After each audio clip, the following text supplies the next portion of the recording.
대한민국이라는 거대한 열차, 당신의 칸은 어디입니까? 대한민국 GDP 세계 10위권 진입, 수출 역대 최고치 경신. 뉴스에서 들려오는 이 화려한 숫자들을 들을 때 당신은 자부심을 느끼시나요? 아니면 소외감을 느끼시나요? 우리는 아주 오랫동안 한 가지 믿음을 가지고 살아왔습니다. 국가라는 거대한 댐에 물이 가득 차 넘치면 그 물이 아래로 흘러내려 메마른 바닥을 적실 것이라는 믿음, 바로 낙수 효과 트리컬 다운 이펙트입니다. 하지만 지금 우리가 마주한 현실은 어떻습니까? 댐의 벽은 갈수록 높아지고 그 안에 물은 넘쳐나는데 정작 우리 집 마당으로 흐르는 물줄기는 끊긴 지 오래입니다.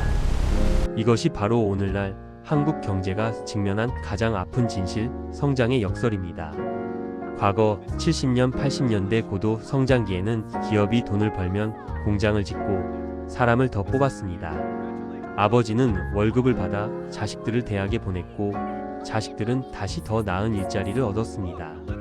경제 성장이 곧 나의 삶의 질 향상으로 이어지는 선순환의 고리가 살아 있었습니다. 하지만 1997년 IMF 외환위기와 2008년 금융위기를 거치며 이 고리는 처참하게 끊어졌습니다. 이제 기업은 사람을 뽑는 대신 지능형 로봇을 도입하고 국내에 공장을 짓는 대신 해외로 나갑니다. 기업의 곳간에는 수백조 원의 사내유 보금이 쌓여가지만 가계 부채는 1800조 원을 돌파하며 사상 최고치를 경신하고 있습니다.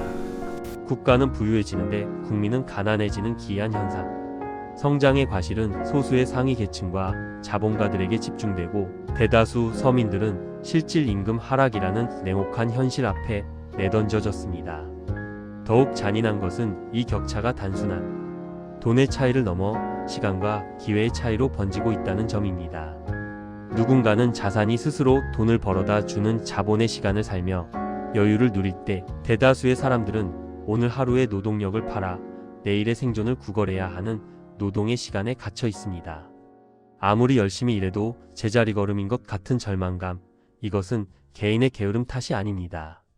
구조적으로 부가 흐르는 길목이 막혀버린 경제적 동맥 경화 때문입니다. 지금 이 영상을 보고 계신 당신의 주머니는 안녕하십니까? 혹시 열심히 살면 나아질 것이라는 희망 고문에 속아온 것은 아닌지, 아니면 거대한 경제 시스템의 부품으로 소모되고 있는 것은 아닌지 묻고 싶습니다. 대한민국이라는 열차는 분명 앞으로 달려가고 있지만 우리가 탄 칸에 따라 창밖의 풍경은 너무나 다릅니다. 이 격차를 외면한 채 숫자 노름에만 취해 있는 성장이 과연 누구를 위한 것인지 우리는 이제 냉정하게 질문을 던져야 합니다. 당신의 명함이 연봉을 결정합니까? 당신의 능력이 결정합니까? 옆 건물 사람과 저는 하는 일이 거의 똑같습니다. 그런데 그 사람은 성과급으로 제 연봉의 절반을 받고 저는 점심값 10,000원에 손을 떨죠. 이것은 어느 드라마의 대사가 아닙니다. 대한민국 노동시장에 허리를 갈라놓은 노동의 이중구조라는 거대한 벽 앞에서 수많은 노동자가 매일같이 마주하는 서글픈 독백입니다. 우리는 흔히 능력주의 사회에 살고 있다고 말합니다. 열심히 공부해서 좋은 대학 가고 치열하게 준비해서 취업하면 그에 합당한 보상을 받는 것이 공정하다고 믿어왔죠. 하지만 지금의 대한민국 노동시장은 그 공정의 정의를 비웃고 있습니다. 현재 우리나라는 대기업 정규직 중심의 1차 노동시장과 중소기업 비정규직 중심의 2차 노동시장으로 완전히 쪼개져 버렸습니다. 이 두 세계 사이에는 넘을 수 없는 철옹성이 쳐져 있습니다. 통계청 자료에 따르면 중소기업 근로자의 평균 임금은 대기업 근로자의 절반 수준에 불과합니다. 단순히 돈만 적게 받는 게 아닙니다. 복지, 교육 기회, 사회적 시선, 그리고 미래에 대한 희망까지도 이 이중구조 안에서 서열화됩니다. 대기업 정규직이라는 성벽 안으로 들어간 이들은 성과급과 탄탄한 복지라는 갑옷을 입고 보호받지만 성 밖의 사람들은 비바람이 몰아치는 전쟁터에서 각자 도생해야 합니다. 가장 민감하고도 뼈아픈 지점은 바로 동일 가치 노동, 차별적 임금 현실입니다. 똑같이 밤을 새워 제품을 만들고 똑같이 현장에서 땀을 흘려도 소속된 회사의 이름표가 무엇이냐에 따라 통장에 찍히는 숫자는 2배, 3배 벌어집니다. 이것을 과연 능력의 차이라고만 할 수 있을까요? 아니면 우리 사회가 이미 거대한 신분제 노동시장을 묵인하고 있는 것은 아닐까요? 더욱 절망적인 것은 이 구조가 한번 발을 들이면 빠져나올 수 없는 늪이 되었다는 사실입니다. 중소기업에서 경력을 쌓아 대기업으로 올라가는 사다리는 이미 부러진 지 오래입니다. 첫 직장의 이름표가 평생의 소득 경로를 결정하는 이른바 낙인 효과가 지배하면서 청년들은 졸업을 미루고 몇 년씩 공시생이나 취준생으로 남는 길을 택합니다. 차라리 시간을 버릴지언정 성벽 밖의 비참한 삶을 시작하고 싶지 않다는 공포 섞인 저항입니다. 기업들은 말합니다. 글로벌 경쟁력을 위해 인건비를 아껴야 한다고, 노동시장이 유연해져야 한다고 말이죠. 하지만 그 유연함의 대가는 늘 힘없는 하청업체와 비정규직 노동자들에게만 전가되었습니다. 원청 기업이 사상 최대 흑자를 기록할 때 하청 기업은 단가 후려치기에 신음하며 노동자의 임금을 깎아야 생존할 수 있는 이 기형적인 먹이사슬, 이것이 대한민국 경제를 떠받치고 있는 부끄러운 민낯입니다. 당신에게 묻고 싶습니다. 당신이 받는 월급은 정말 당신의 가치를 증명하고 있습니까? 아니면 당신이 운 좋게 점유한 자리의 가격입니까? 이 노동의 격차를 방치하는 한 우리 사회의 갈등은 결코 치유될 수 없습니다.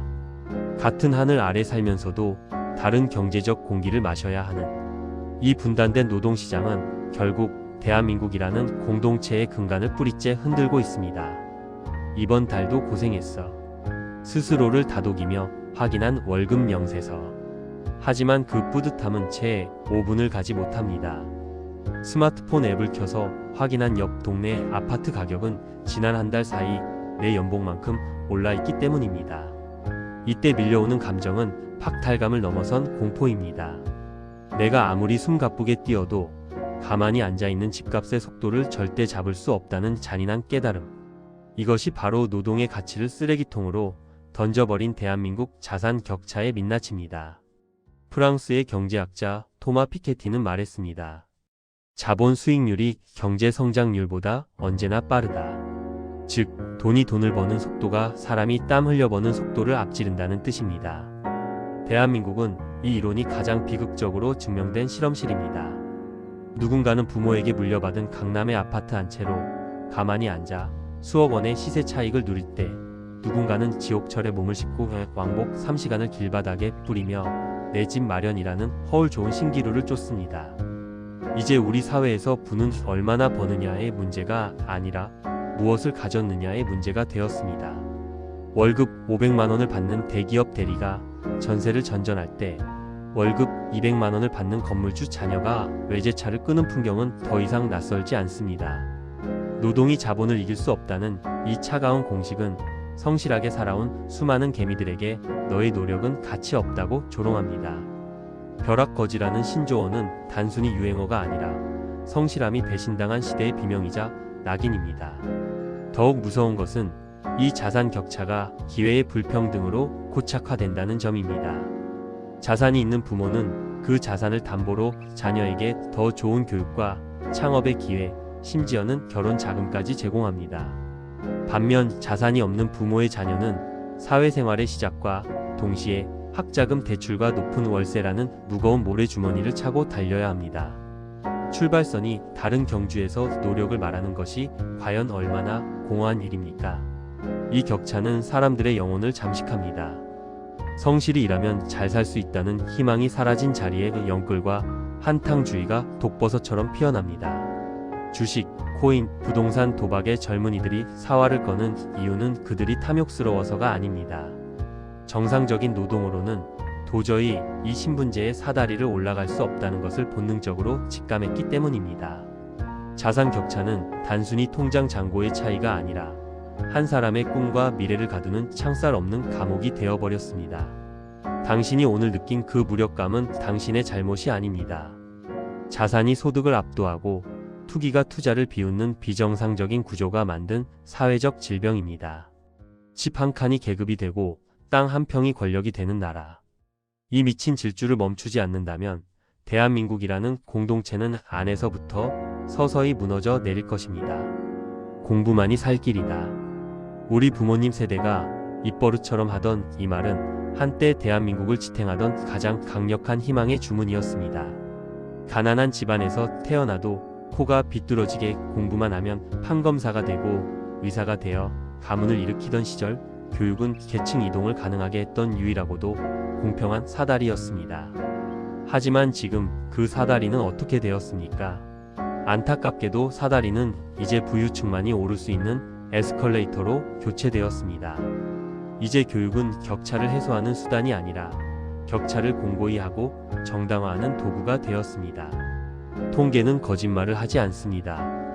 가구 소득이 높을수록 자녀의 사교육비 지출은 기하급수적으로 늘어나고 그 지출은 고스란히 이른바 SKY라 불리는 상위권 대학 진학률로 직결됩니다. 부모의 월급이 자녀의 수능 점수를 결정하고 부모의 정보력이 자녀의 스펙을 만듭니다. 개천에서 용 난다는 말은 이제 박물관에서나 볼 법한 전설이 되어버렸습니다. 이 과정은 매우 정교하고 세련된 방식으로 진행됩니다. 단순히 학원 몇 군데 더 보내는 수준이 아닙니다. 고액 컨설팅, 해외 연수, 인맥을 동원한 인턴십까지 경제적 자본이 문화적 자본으로 치환되어 자녀에게 전수됩니다.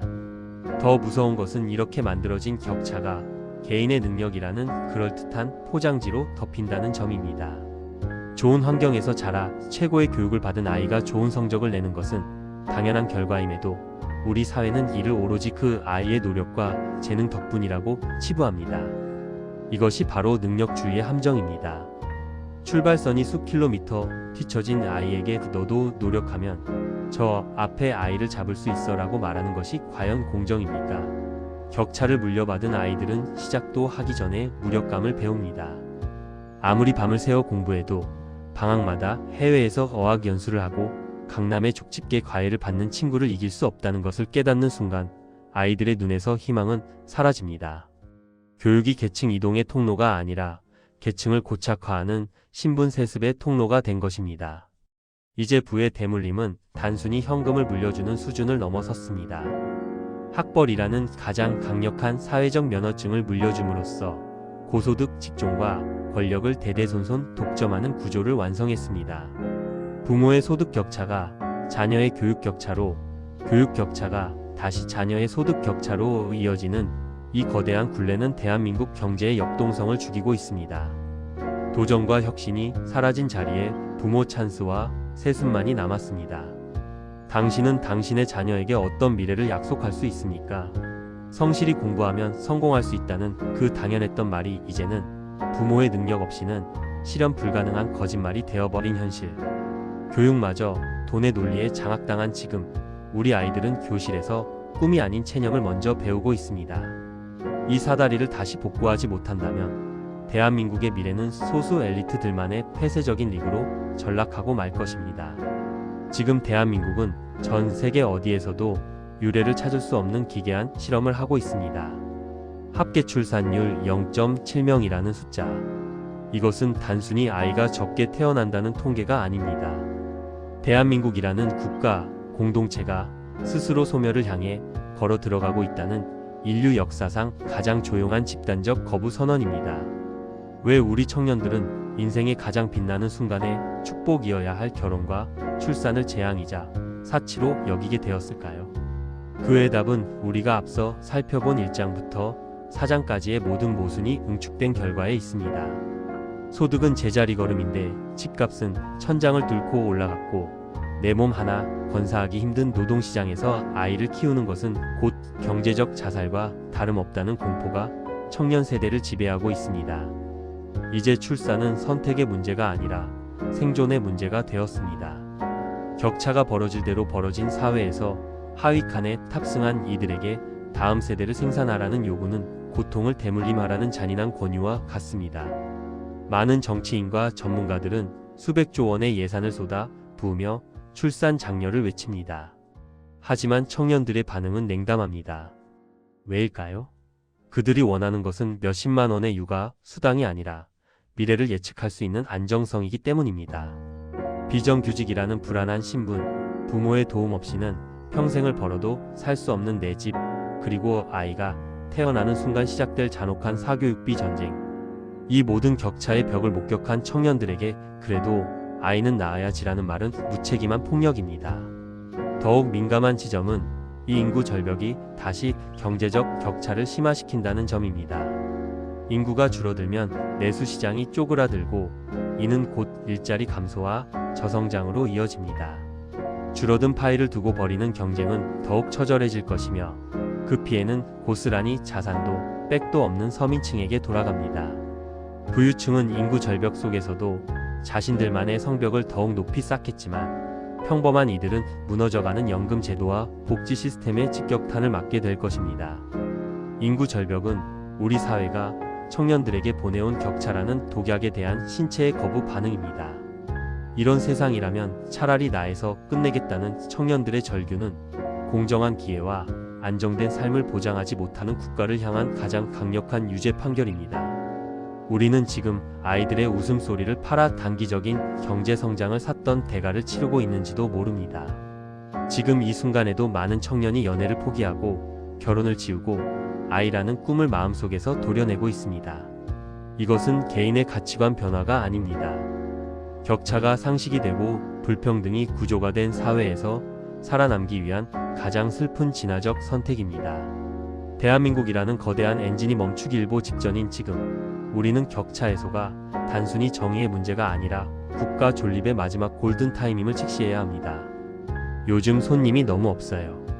임대료는 오르는데 사람들은 지갑을 꽁꽁 닫았네요.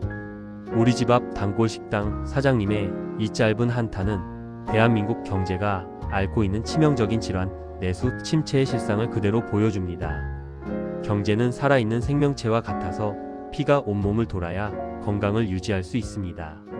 하지만 지금 대한민국 경제의 피, 즉 돈은 온몸을 돌지 못하고 특정 부위에만 고여 썩어가는 동맥경화 상태에 빠져 있습니다. 왜 사람들은 돈을 쓰지 않을까요? 아니, 정확히 말하면 왜 못 쓰는 걸까요? 앞서 살펴본 소득 격차와 자산 격차가 그 범인입니다. 상위 1%가 연봉 10억을 더 번다고 해서 그들이 하루에 밥을 100끼 먹거나 옷을 수천 벌 사지는 않습니다. 하지만 서민 1000명의 소득이 100만원씩 줄어들면 그들이 소비하던 쌀, 옷, 신발, 외식 수요는 즉각적으로 사라집니다.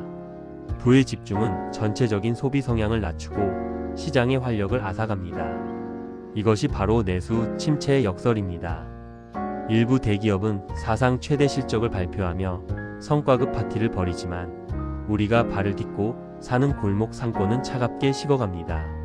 서민들의 가처분 소득 실제로 쓸 수 있는 돈이 바닥을 치면서 가장 먼저 외식비와 문화비를 줄입니다. 손님이 끊긴 자영업자는 폐업 위기에 몰리고 이는 다시 그들이 고용했던 아르바이트생과 직원의 실직으로 이어집니다. 돈이 돌아야 할 길목마다 격차라는 거대한 바위가 박혀 물길을 막고 있는 셈입니다. 더 심각한 것은 부채의 덫입니다. 자산 격차를 극복하기 위해 영혼까지 끌어모아 집을 산 청년들과 생계를 위해 대출을 받은 서민들은 매달 막대한 이자를 갚느라 소비할 여력이 전혀 없습니다. 월급의 상당 부분이 은행 이자로 흘러 들어가는 구조에서 내수 경기가 살아나길 바라는 것은 연못구구와 같습니다. 돈은 시장으로 흘러가 상인들의 손을 거쳐야 하는데 지금은 가게에서 은행으로 다시 거대 자본으로만 일방통행하고 있습니다. 내수 침체는 단순히 장사가 안 되는 문제를 넘어 사회적 유대감을 파괴합니다. 동네 서점이 사라지고 오랫동안 자리를 지키던 노포가 문을 닫으며 빈 점포마다 임대 문의 전단지가 붙는 풍경은 우리 삶의 터전이 무너지고 있다는 경고입니다. 소비가 죽으면 기업은 투자를 줄이고 투자가 줄면 일자리가 사라지는 이 죽음의 나선 데스 스파이럴은 이미 시작되었습니다. 지금 이 영상을 보고 계신 당신도 느끼고 계실 겁니다. 대형 쇼핑몰과 명품관은 문전성시를 이루지만 정작 우리 집 주변의 상가는 조용하기만 한 이 기이한 양극화. 이것은 건강한 경제 구조가 아닙니다. 일부의 화려함이 전체의 빈곤을 가리고 있는 착시 현상일 뿐입니다. 경제의 뿌리인 내수가 썩어 들어가면 그 위에 꽃과 잎인 대기업도 결국 시들 수밖에 없습니다. 지금까지 우리는 대한민국 경제의 화려한 겉모습 뒤에 숨겨진 잔인한 격차의 연쇄 고리를 살펴보았습니다. 성장의 과실이 멈춘 신분제가 된 노동시장, 근로의욕을 꺾는 자산 폭등, 세습되는 교육, 그리고 이 모든 절망이 낳은 인구 소멸과 내수 침체까지. 이 7가지 챕터는 서로 연결되어 우리를 거대한 낭떠러지로 몰아가고 있습니다. 이제 질문은 하나로 귀결됩니다. 우리는 여기서 멈출 것인가? 아니면 새로운 길을 낼 것인가? 격차 해소는 이제 단순히 가난한 사람을 돕자는 식의 시혜적 복지나 도덕적 차원의 문제가 아닙니다.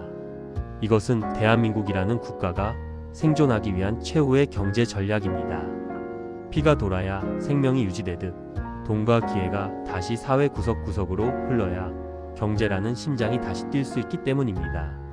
그 첫 번째 실마리는 노동의 가치 복원에 있습니다. 대기업과 중소기업, 정규직과 비정규직이라는 이분법적 신분 구조를 깨지 않고서는 어떤 정책도 임시 방편일 뿐입니다. 동일한 가치를 창출하는 노동에 대해 합당한 보상이 주어지는 동일 노동, 동일 임금의 원칙이 현장에서 뿌리 내려야 합니다. 중소기업이 대기업의 단순한 하청 기지가 아니라 혁신의 주체가 될 수 있도록 불공정한 거래 관행을 뿌리 뽑고 이익 공유를 제도화해야 합니다.